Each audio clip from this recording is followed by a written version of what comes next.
everyone, today I will do something I don't think has ever been done before. I shall rank my own bad series. Now you might not be saying, oh hey, he is about to review and critique all of BTSC. No, I won't! Now go jump! I believe in you! Anyway, yes, I'm gonna critique and fairly dump on every single episode of the Game Invaders Chapter 1. From the beginning to the death of a very happy makes me wanna say I need an adult. Okay, I'm gonna realize that I may have messed up the script there, and I'm gonna say it again. Anyway, yes. Now I'm going to critique from the episode, from the beginning to the death of a very happy makes a kid wanna say, I need an adult type father. That reference is very Dragon Ball like. Only some people will understand that. Anyway, time for episode 1. Remember episode 1 having some of the baddest art ever, and to be fair, the editing wasn't better, but all of episode 1 from act 1 to 3 had voice acting from my friends. It was pretty bad. I can't act for Jack, BTSC, TGI, anything I've ever acted in is a great, very, very great showing of that. Then there was the bad TV screen I tried to draw, which at the time was the beginning of my renewal of me trying to draw again. Which I use text to say, oh yeah, they're typing, but they're also voice acting, so there's no reason for them to be typing and talking.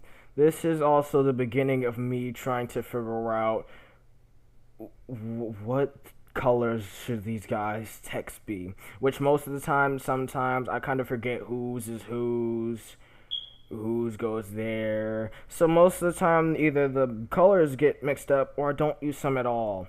Roxy is an example. I stopped using one for her. Hers was just black and white. I'm sorry. I'm so serious. Watch the series.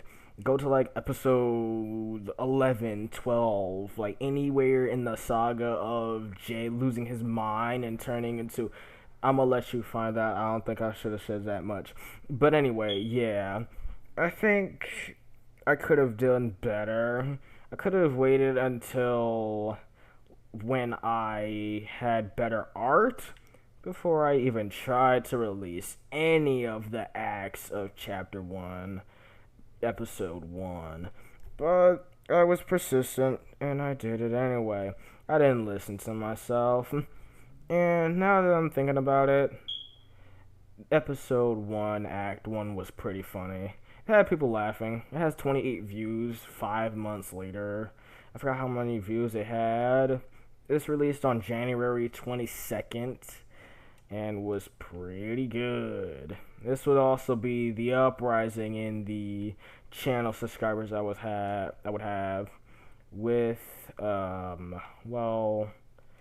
not a single episode of Chapter 1 being my most viewed episode on the entire noobsytolaby channel, but it's up there. I once got a comment I remember saying, wow, you have such hitting talent, you should keep it hitting. And I was so sarcastic that I said, thanks for the words of encouragement. I will keep going though. The dude was so not wrong, because I did. But hey, the talent got better. At least better enough to to keep going for, oh god, 6 more chapters. I'm on the 2nd chapter, and I'm currently drawing part 3, episode 1 right now, and it's a pain. 8 pages ain't long, but chapter 3 and chapter 4, especially chapter 4, Jesus Christ, I have to make so many songs, is a pain. I hope I get my drawing tablet soon. I highly doubt that will help, except make it take longer to the point where summer will end by time part 4, episode 5 comes out. I hope not. I remember that I used to do bloopers when there was voice acting from episode 1 to episode 3. I mean, episode 1 to act 3. Yeah.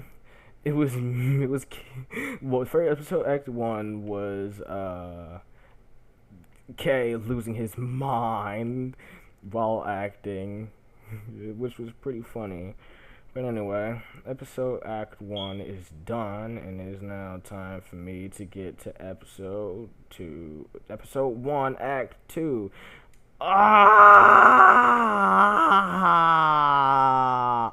Episode 1, Act 2 is basically Jaden's perspective.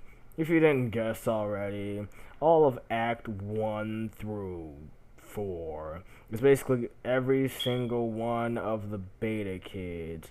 Funny thing that only 2 of the alpha kids actually show up in those 4 episodes. Cause I mean, Joseph isn't talked about. Rosa was retconned to be married to Joseph and then have 3 kids with Joseph, a villain that will show up right directly after Act 4 for some odd reason. My writing was not that good. And then, yeah, you'll figure out who Rosa is soon. Just off the name, if you've watched the series or are planning on watching the series, Rosa and one of the beta kids kind of have similar names and last names. You will soon figure out why I retconned Joseph and Rosa being together. But to the time being, they're named Mr. Winters and Miss French. I need a break. Give me a piece of that cake. No, can't do it. I'll have to pay money or something. Well, anyway, Act 2, Genius Girl was semi-painful. At the time, they didn't have the same body that everyone does. Same body shape, same arms, same legs, different heads, different hairs, different shirts, pants, all of that, weapons, names. It's just now everyone has the same body except for some short, some medium, some tall, like the Guardians. Some have wings, some have horns, some are human, some are hybrid, some are demon. I don't think we learn about the demons at all till like Act 4. So basically the demons were like an afterthought. I was planning on making the idea that the demons would just be a chapter 2 thing. But then Carson came around, and then Bonnie, then Zacchaeus, then Aquata, then Senior. All of them just at once. It was annoying. But yeah, after Miss Baggy Eyes and Mr. No Sleep talk, I would skip to Jaden, Cade, and Dan, old friend of mine, basically talking to each other, conversing about the dumbery that is Dan's need for Jaden. To sum it up, it is basically Dan asking Jaden to use her robot to fix his broken sword because it's more broken than a football player after losing 0-75. I don't know why I found that funny. It seems everyone found that funny back then. Episode 1, Act 2 came out February 3rd. Don't ask what took so long. You can already ask why. But it's pretty obvious. And like all before, the whole thing was pretty easy. But basically, the premise was Dan, in the later episode, would fight his older brother, who is his guardian, who protects him. He fights him a lot. Him and his brother do not work well. They suck. Dan and everybody in the Slick family is basically known to be funny. We'll get to that in Act 3. But anyway, Chapter 1, Episode Act 1 had bloopers as well, with only me and Cade having bloopers. Kane, I don't know why he didn't have any. Jay and Jaden. I voiced Jay. Both of them, actually. I both voiced both Jays and Carson. You'll figure out who that is. Little short, green. I mean, not green. Orange-haired, gray-skinned, horns. Annoying voice that I did on purpose. It was a joke on a character. It was a joke to say, hey, this seems like a copy of Homestuck, and it was a nod. I created Carson to be a spinning image of the biggest bird that I could flip on its head to everybody that says it, and frankly, it worked because I'm still standing.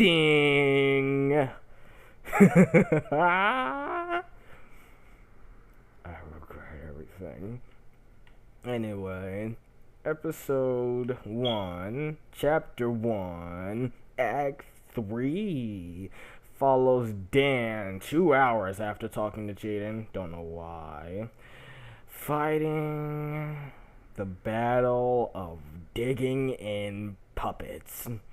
Yes, not joking. The episode might be called Brothers of Battle Tendency.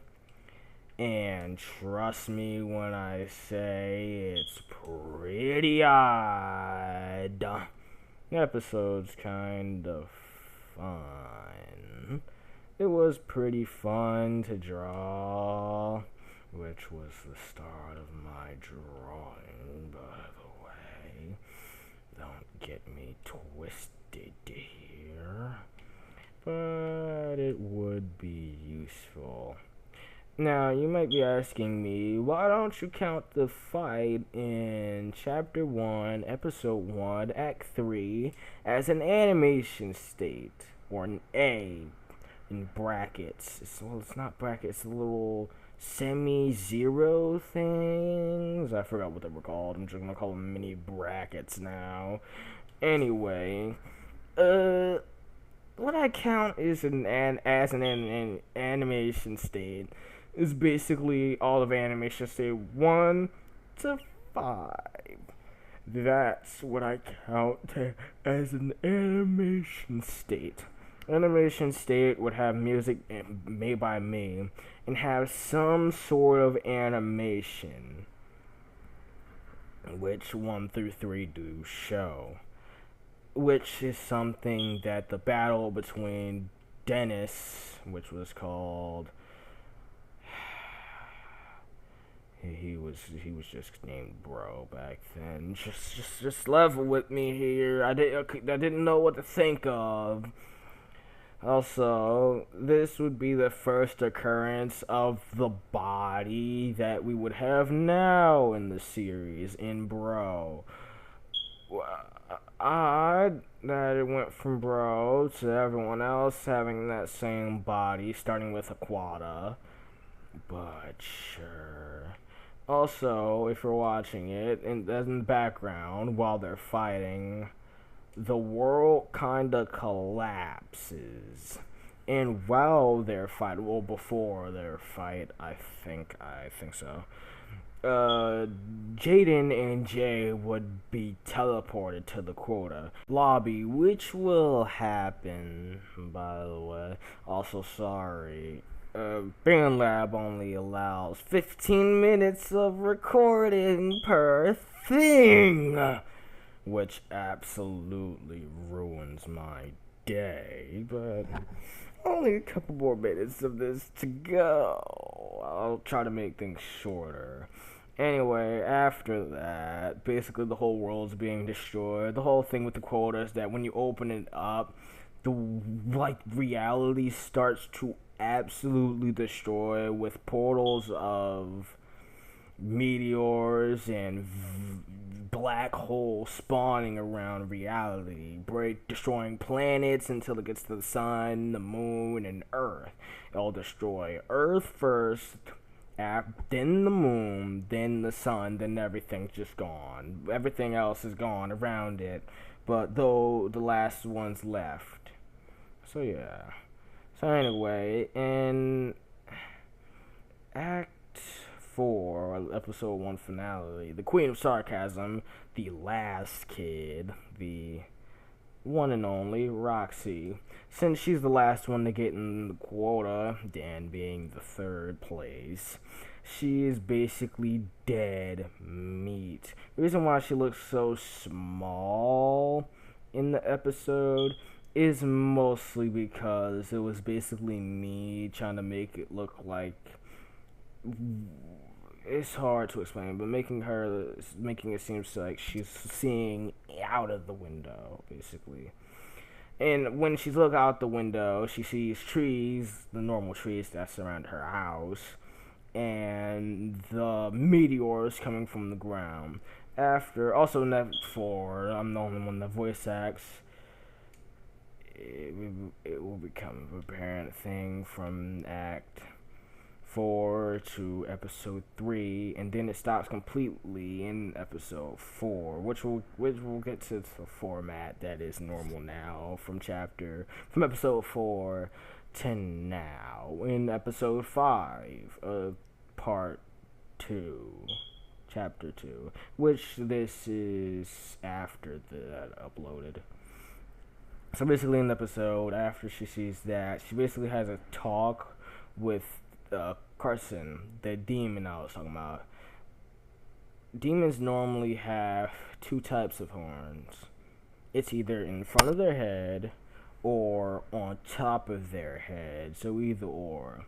Most of the starting demons had horns on top of their head, in front of their head, or on the forehead, or both.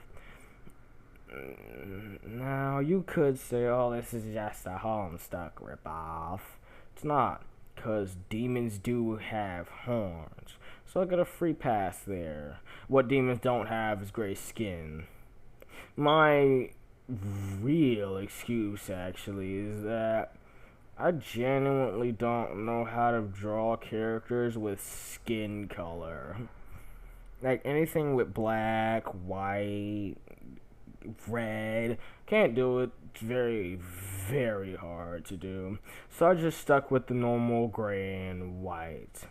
So anyway, after her little talk with Carson and Aquata, basically Aquata kind of messed things, Carson kind of messed things up, accidentally telling Roxy about Aquata.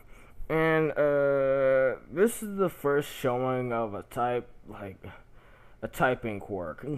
And her original one was her speaking with threes in all her E's.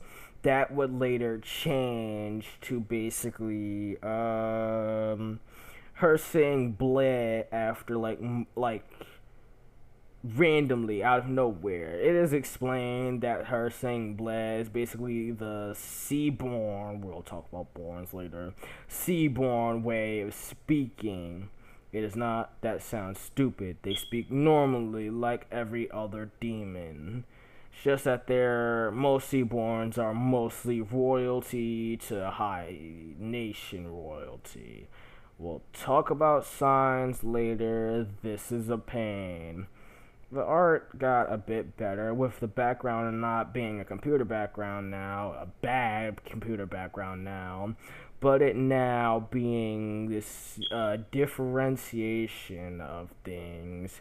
Also, this would spawn the first fan art I would ever have from a friend of mine of Roxy playing, reacting to her, getting a message from the annoying Carson. Also, the funny joke is that I don't have it anymore, and I wish I did because I could use it in many funny situations. Hey, that a friend. Think you could give it back to me? I don't have it anymore. I forgot to save it. Anyway, yeah. So basically, after that, she goes downstairs to basically see the world end. She watches it end, and then boom, she gets teleported. Narrator does that a lot. I could skip over episode chapter 1, episode 2, act 1 and 2. I could have genuinely skipped over those. I really can. Since they're not that important to where they need to be shown. But this is the first episode in the 2 episodes in the quota. First episode in the quota. Okay, kill me. First episodes in the quota, showing the 3 planets. Subconscious. I forgot the other 3. Editing me. Place them here, please. Anyway, yeah. Basically, we would see Jay speaking to his father. Blah blah blah. Skip forward a bit. Joseph gets snatched. This was the early design of Joseph. Didn't know what his weapon would look like. Blah blah blah blah blah blah.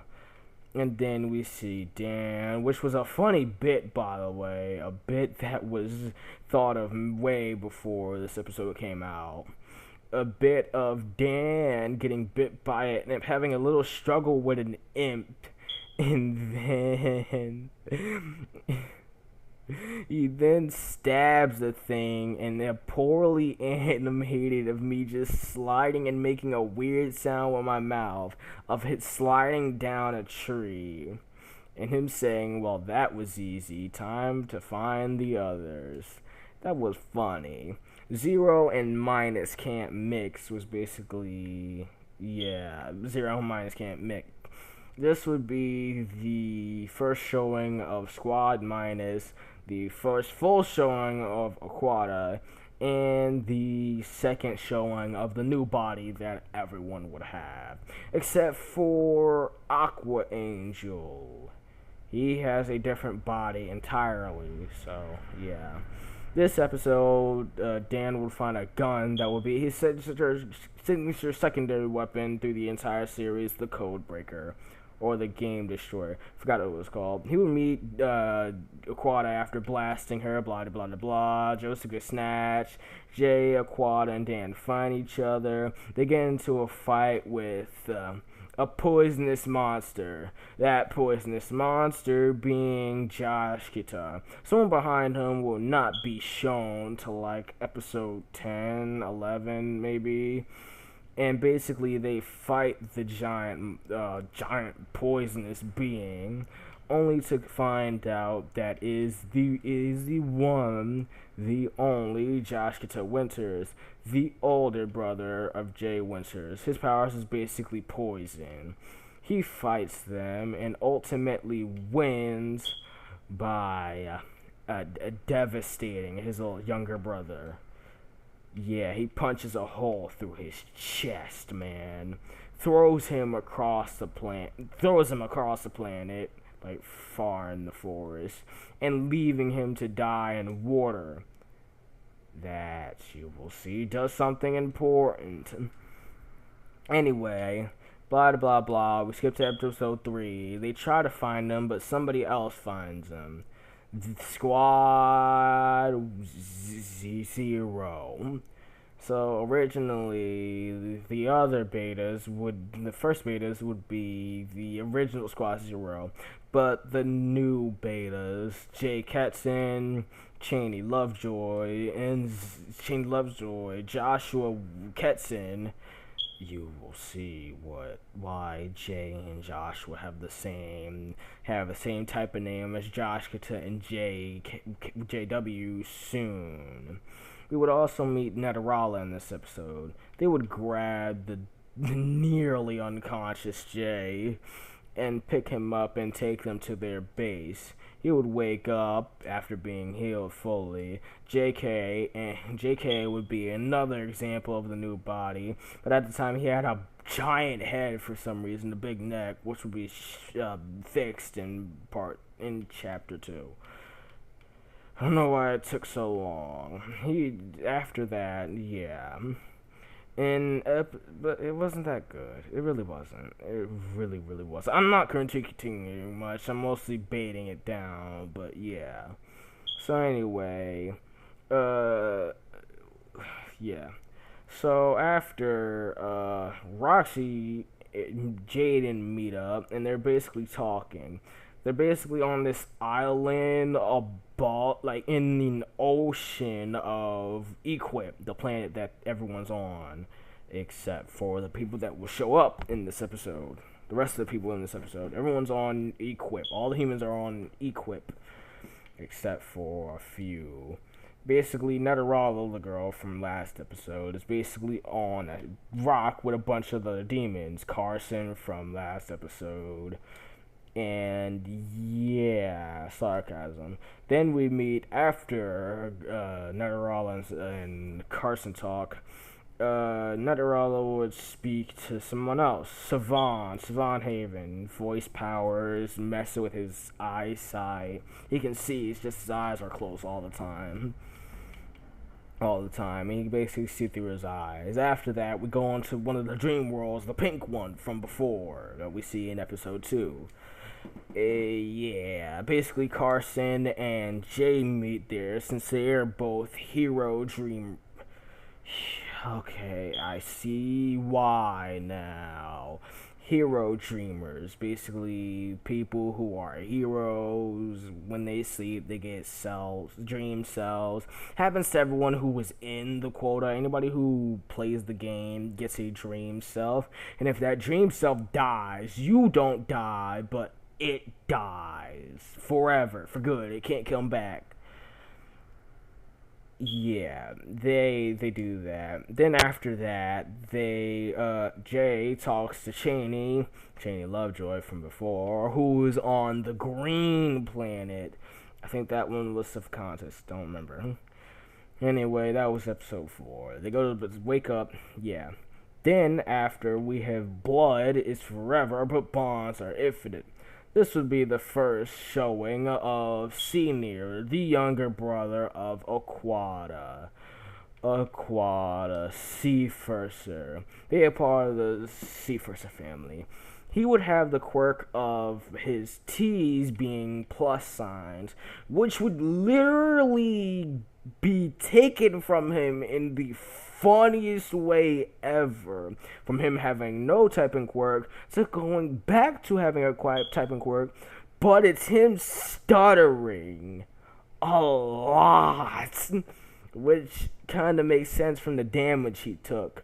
He basically goes to the planet that his sister is on, since no one else is able to watch him. Not his older brothers, not his mom, because she's dead. You'll find out why soon. Anyway, he crashes on the rock that they're on. It's a rock, not an actual planet. You'll figure out why soon.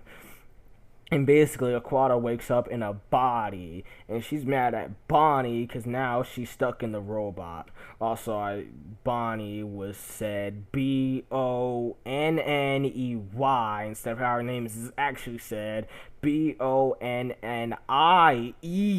which I messed up. It was a thing. She basically chills Cena out after he put a bunch of cracks in the rock. And basically, she talks to him, and then Carson comes up and absolutely fodders little bro. honestly, I still have the critique of the art being bad, but this would be a new showing of the models getting better and better. Also, Senior is very, as he's a 14-year-old. Basically, after he gets absolutely devastated by Carson, everyone come to cheers him on for absolutely demolishing him. And then a joke comes out from Bonnie, which has everyone perplexed at what she just said. Bonnie is not shown until like episode 8. And basically, after that, a portal opens with everyone that was on Equip coming to the random planet, with the portal coming from someone that is very, very, very obvious. In episode 6 game, again, the art's bad. The storytelling is alright. It's just the pacing that's losing it right now. The pacing from episode 4 to episode 6 is kind of alright as it fits together. It's just the pacing after that is very confusing. So anyway, we go back in time before the whole Senior thing happens, and basically everyone is together. Oh, by the way, this is episode you realize that, hey, Jay, Jaden, Dan, and Roxanne have different body shapes from everyone else. This will be an issue that gets fixed later on in the series. Don't worry about it too long. It will physically mess with you. And it messed me for a while, which made me give most people, especially in Chapter 2, new designs. But it was JK's neck and head that really bothered me. Also, for some reason, I made Cheney small as heck, which now she's a bit taller, so yeah. Basically, everyone finds the island and then goes up to see the place. Also, the old signages for all the ranks, not the actual signs, but like the calling cards, basically, are shown here. They basically jump on a rocket and jump on a rocket and go all the way up. And then Dan loses it after he finds another rocket up there. So, yeah. After they go in the house and find Jaden and Roxanne in the room, basically. And after they do, her powers basically go on a fritz, and she teleports them in a portal to the rock, which would be shown in episode 7 what happens. Basically, in episode 7, red water's filled with blood. Episode 1 was filled with jokes. Heck, there was a reference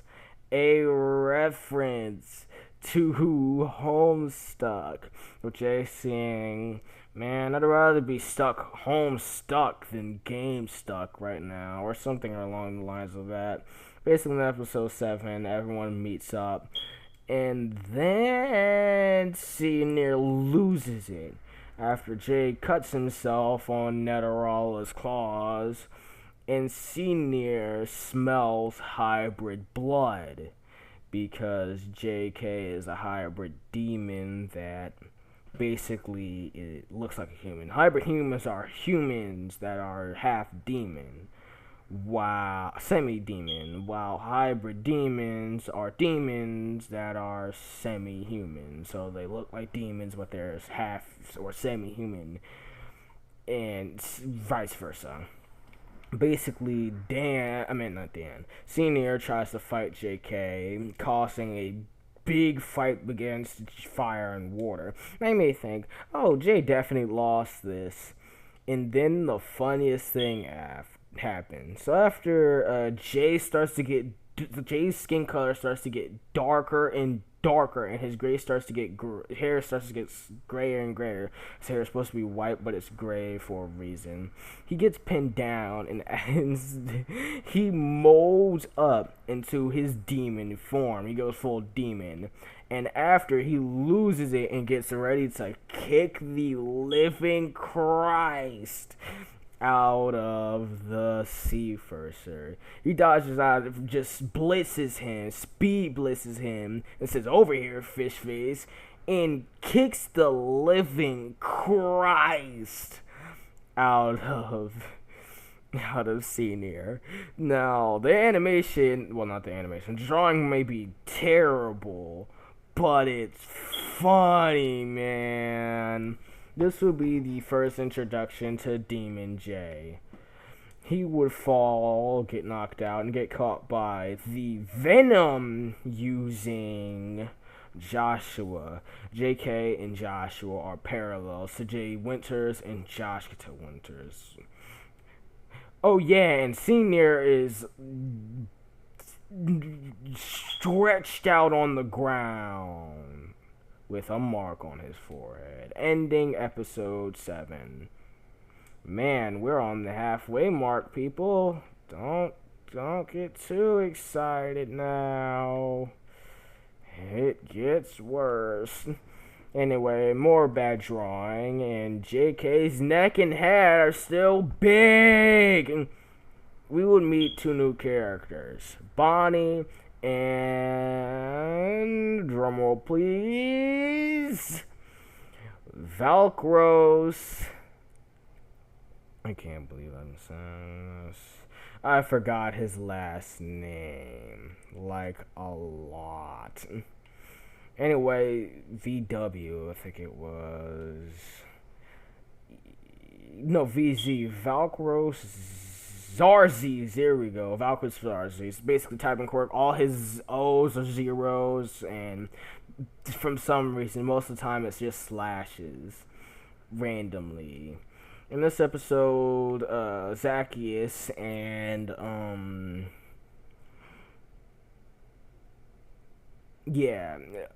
Jay are meant to find black blood to power a machine to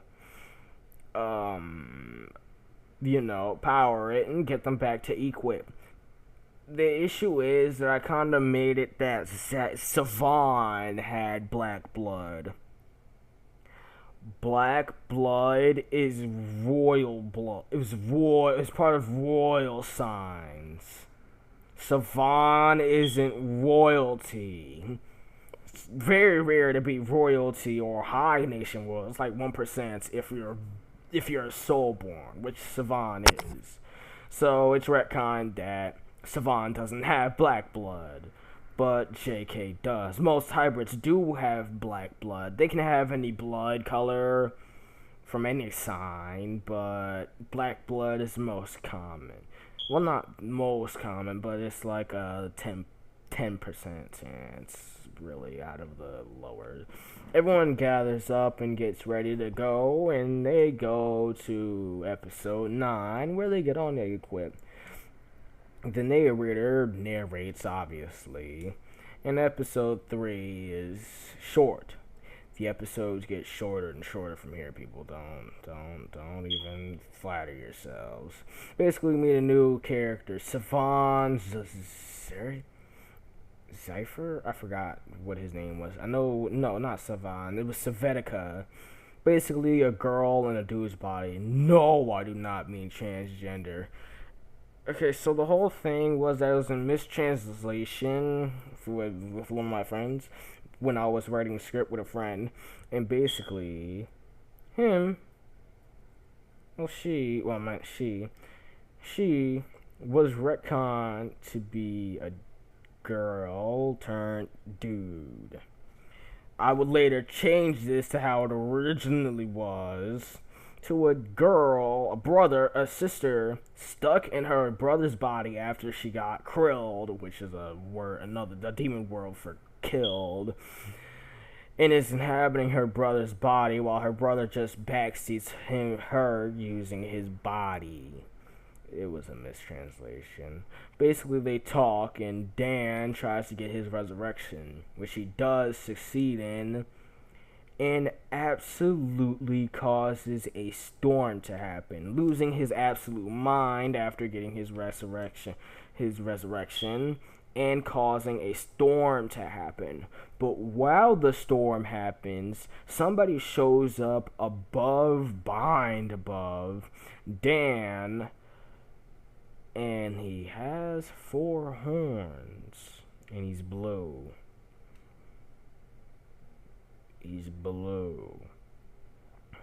He's blue he's white, wearing blue, with 4 blue horns and a wing. You should already guess who he's related to. Yeah. So basically, he strikes down, attacking everyone, using his powers. And this would be found out to be Aqua Angel Seaforcer, the older brother of Aquata and Senior, the third oldest brother of them. Senior Aqua Angel, which was for some reason Sea Angel in his text, it would be changed to normal Aqua Angel. Talks, all his L's are slashes, so yeah, or backward slashes. Forward slashes, I think, yeah. Basically, he has long fangs, 4 horns with a halo, and this would be the first appearance of the big bad, the second biggest bad of chapter 2. Yeah. Anyway, we now move to episode 11. Man, this is a long recording. What in the world? Anyway, Blood Across the Corridor, Act 2, is basically... yeah. So they talk more, and basically they converse more about things and bad art. But I think around episode 10, episode 9... all the normal kids get better bodies, the bodies of everyone else has redesigns, basically. So yeah, and Roxy and Jay have a little thing for each other, not even joking. After it is seen that after they leave and come back after talking, Jay and loses his mind after hearing that he, Quada, and Senior are the kids of Calamity, which is a common person being brought up a lot in the series because they're a big bad.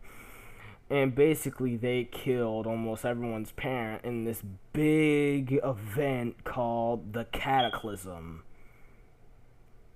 They have a issue with seas, man. Even their name has something to do with it. Basically, Jay would basically be in it, would run away, and then go into his resurrection state.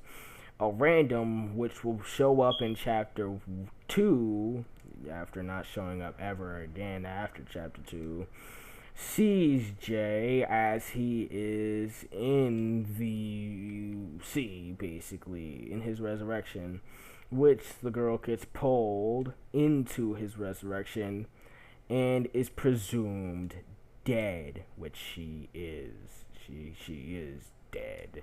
But she was dead before getting grabbed, so yeah. Episode 12, Blood Across the Quota, Act 3, is basically the catering of showing everyone, hey, this is happening right now, and it's kind of messy. They see him in his full resurrection, well, not full, but his normal resurrection, as they all look at Bonnie, Roxy, Jay, and Jaden the Law. Basically, he fights his inner beast and gets his resurrection.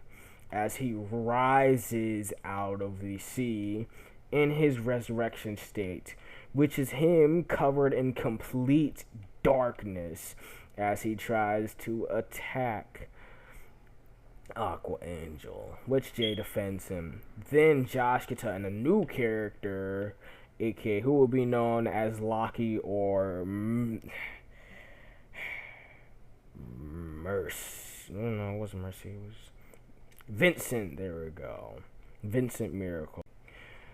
So anyway, in Chapter 1, Episode 13, trust me, it's close to over. Don't worry about it. Across the Quota, Act 4. Again, the art is actually getting better, and the story is actually starting to wrap together like it should. My critiques are coming very soon. I'll make them very faster, and I'll make them come up more. I just don't have that much to critique other than the storytelling, the character designs, which get better after a while. And yeah,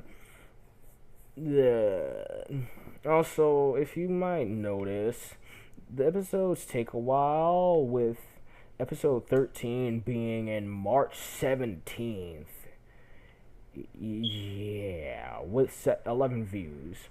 Basically, episode 13 is basically a big fight. It's the finale of Blood Across the Quota Act 1 through 4. Basically, it's everyone fighting against Vincent and Josh. It's the kids plus Aqua Angel, and versus Jay trying to subdue him. Big brawl. Josh Kita is basically ready to fight Jay and Roxy before he sees Vincent badly injured. He grabs him and runs away. Jay would go for everyone else, and basically, yeah. The fight is 4 minutes long, but it is a pretty good 4 minutes to be real. Again, bad art as always. But it fits together, actually. It makes sense. Some of it actually makes some sort of sense. Me, myself, as the creator, I will punch it as much as I can, and frankly, I will always bring up how bad the art is. But the music for these episodes are actually kind of good, with one of my favorite songs from episode 7, Red Waters Filled with Blood, aka, well, Generational Bloodshed, is a pretty good song. Anyway, let's get to episode 14, which will be a very short talk, as it's only 5 minutes long. Mega Master Monster Museum, which was a play on Marvin's Marvelous Mechanical Museum. It's brought up in the episode. Basically, the whole premise of the episode was to be a filler episode, but it would bring in two characters, Jay and Josh. Summarize it, Jay and Joshua. Jay, Joshua, and Carson go into this haunted mansion, where they would see a mysterious man turns out to be the Ketson brothers' father. Yup. Yeah. After they find the dude, he would be known as Mr. Ketson, or Matthew Ketson after, with him being 33. It's retconned that everyone is 36, because if they're 33 and all the kids are 13 to 17, that does not mean good. So I just retconned it to where everyone had the kids at 20. I know it's weird, but with the cycle, it makes sense. We would later go down in the basement and see a tomb.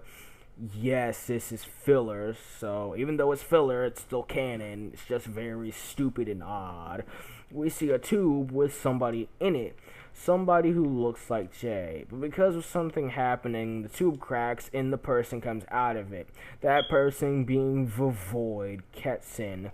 Now, most of the series is just white void with color sometimes, but it is pretty alright, I must say, with the text not being jumbly. And basically, Jay Ketson and the Void Ketson are basically the same person, but they're brothers. They're different people, but they have the same. They're basically the same person.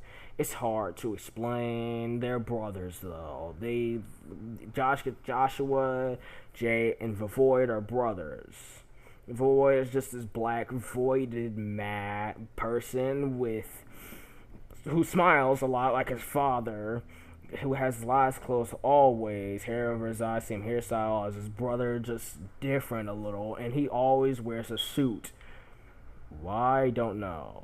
So yeah, other than the writing being stupid but somewhat funny, we skipped to episode 15. Come on, people, we're closer to the ending. We're getting closer and closer. In episode 15, Act 1, Cracks Across the Universe, we skip from the filler and get back to the story.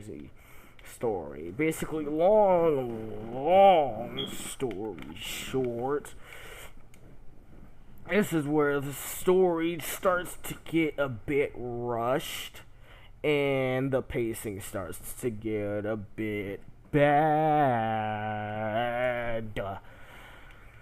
So basically everyone splits up. Team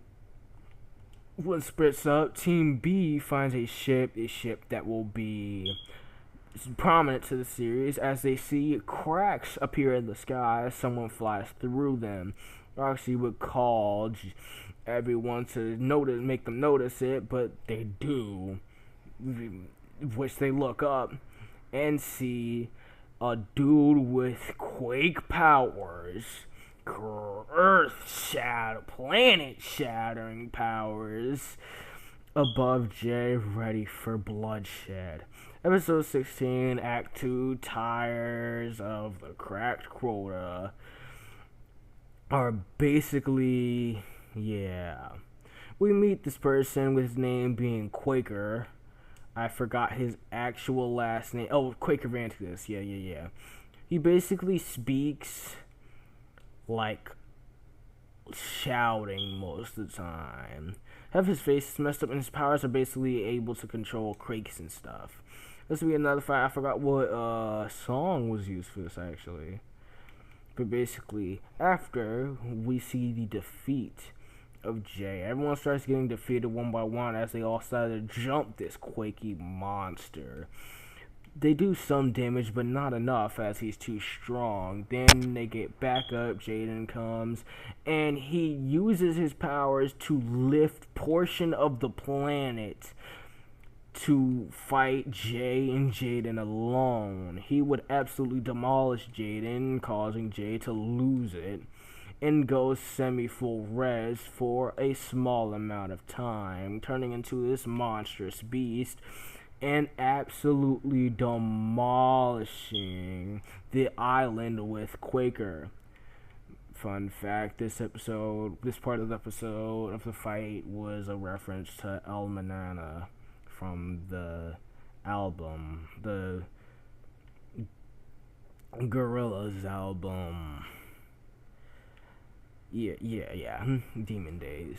Anyway, after Quaker gets defeated, the island completely breaks in half.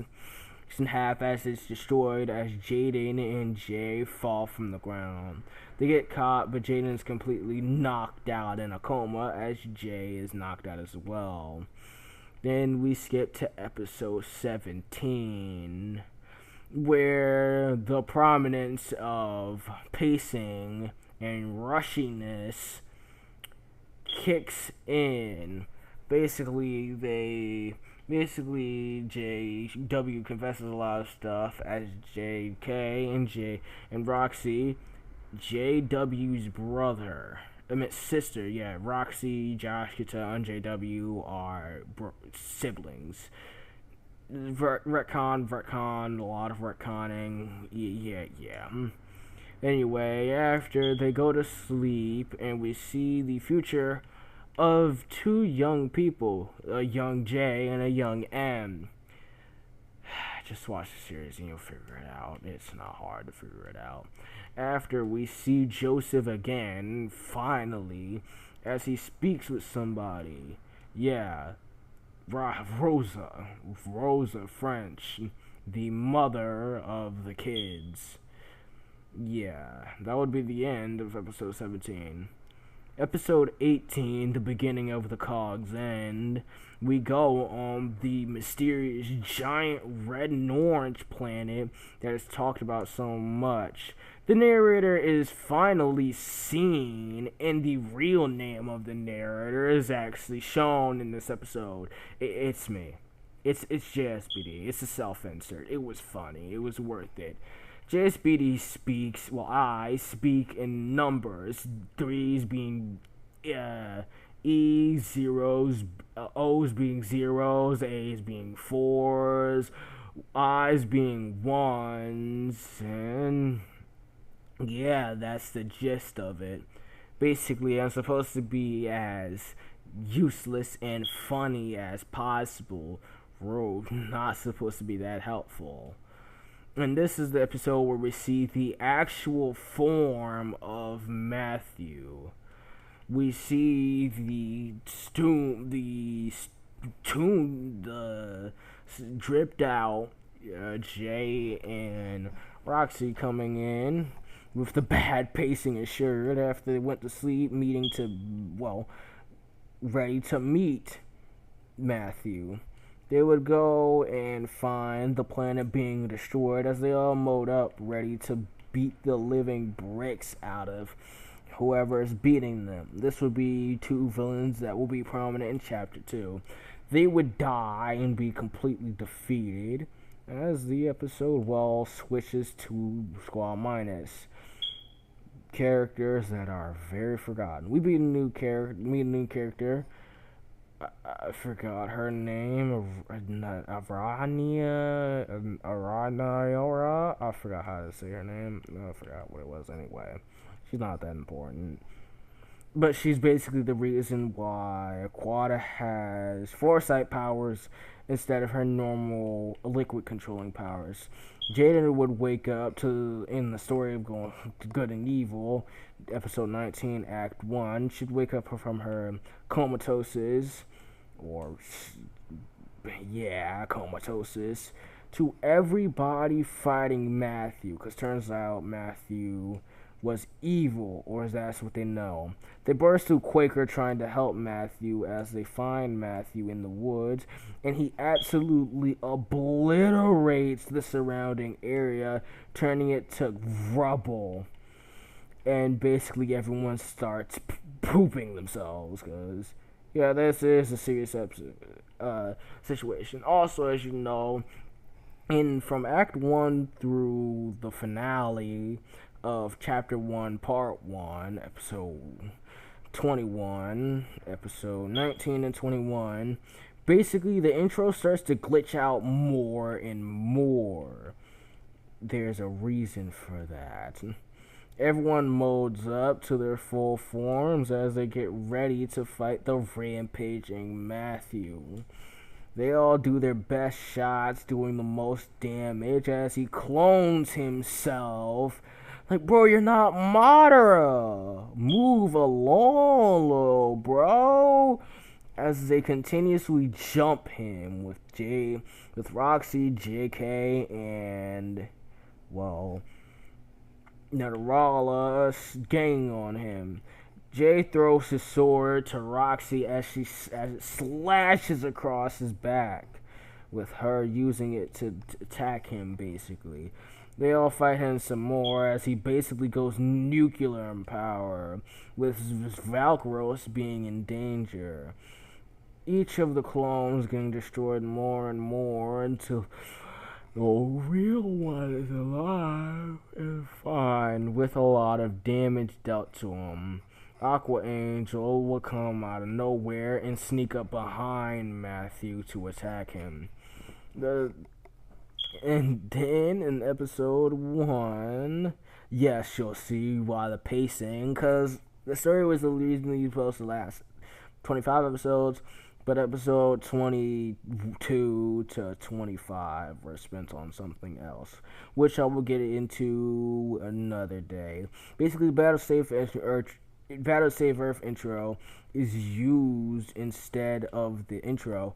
The normal intro cuts completely Switching to the Battle Safe Earth intro, which will be primed soon. Basically, eyes are shown, these special eyes I'll get into later, are basically shown, blah blah blah, big fight happens, everyone uses their eyes, all of the cutscenes, and basically a big fight happens to where a lot, and I mean a lot of talking and bad pacing happens.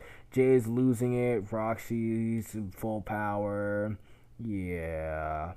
Basically, after Roxy and Matthew teleport, Roxy and Matthew get into a big fight, which ends in and getting teleported back to the normal world by Jay stressing out and bringing her back. He would find Roxy unconscious, thinking she's dead by his father's hands. He awakens to his semi-full resurrection, aka his Quakevo, and starts getting ready to absolutely demolish him, using this form to create a ball to absolutely decimate his father, using this new executed form to destroy his weakened father, using a sign that means 10. That means 10, 1 plus 0, which is squad 0 plus squad 1. He shoots the ball at his father, with his father deflecting it, with it absorbing his father. He would protect Roxy as she is on the ground unconscious from the blast, as he throws his sword into the ball while his father is in it, defending himself, absorbing all of it, and saying flush as the orb completely explodes. Dan gets overwhelmed from the sheer power of the attack and starts to throw up blood. They try to figure out if he's okay, and he says he is okay, but he's been overclocked and powered. JW apologizes to JK as the episode ends, and it cuts to the credits, as Jazz Martin from BTSC says, "Now that JSB is knocked out, I can do his job for him. Being a narrator for this webtoon was fun. I wonder if I'll ever join it. I guess time will tell." Which behind the text, an X will start to form over Matthew's bubble, as we see JK's face and his name, JW's face and his name next to him in bubbles. They're all in bubbles. The episode is I to Shizetsu Shoshisu no Saigo no Mugen no Dansu, or the last endless dance of love and loss. That's the credit. As you can hear, this is BFDI. The chorus to this is BFDI in the background. And that's the end of chapter 1. Yeah, it's pretty darn painful. But yeah, here's my end criticisms.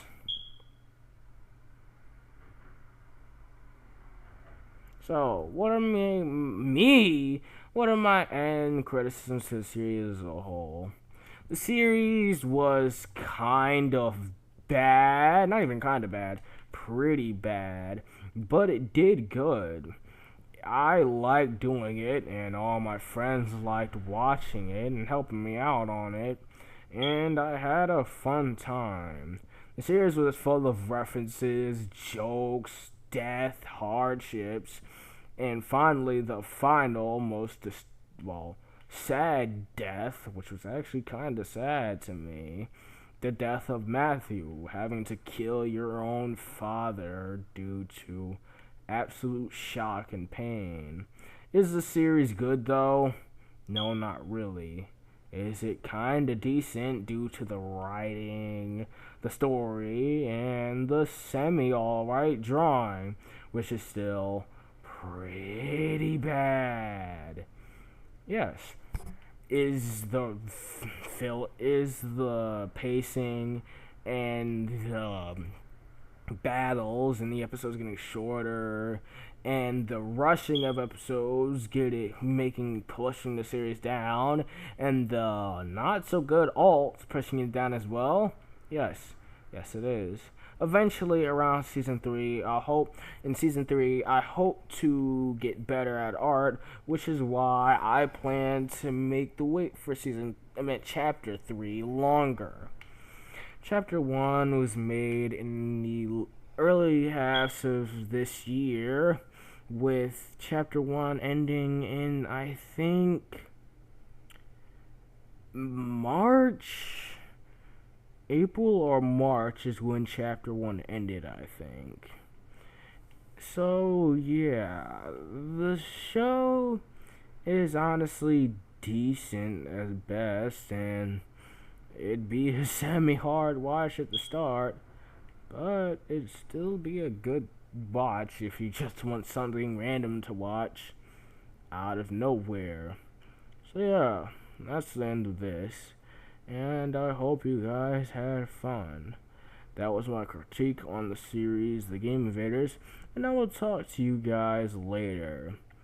JK out. Boy!